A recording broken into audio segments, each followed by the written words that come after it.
वो नादां है जो इस सच्चाई से अनजान बनता है, वो नादां है जो इस सच्चाई से अनजान बनता है।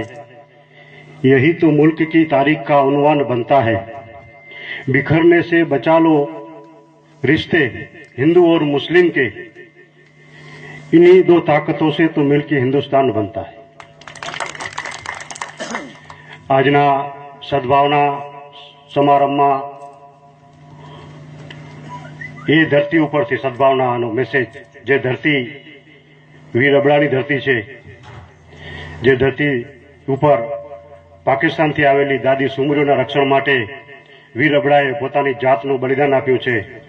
એ ધરતી, જે ધરતી ઉપર ભીયા કકલે પોતાના દીકરાઓનું બલિદાન આપ્યું છે, એ ધરતી, જે હમણાં ભાઈ સાહેબે વાત કરીને કે એક આસુભાઈ દલિત, એ દલિત સમાજનો વ્યક્તિ જ્યારે મહારાવ સિંહને તિલક ન કરે ત્યાં સુધી મહારાવ સિંહાસન ઉપર ન બેસે,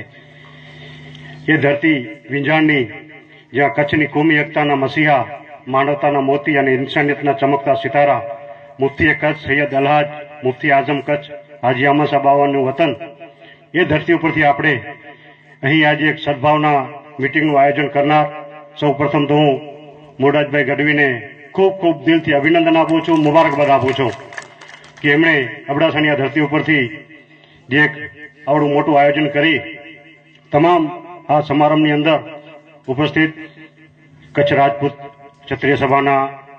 પ્રમુખ અને અમારા વડીલ માર્ગદર્શક એવા જોરુભાઈ રાઠોડ, અખિલ કચ્છ ચારણ સભાના પ્રમુખ વિજયભાઈ, ઇતિહાસ પરિષદ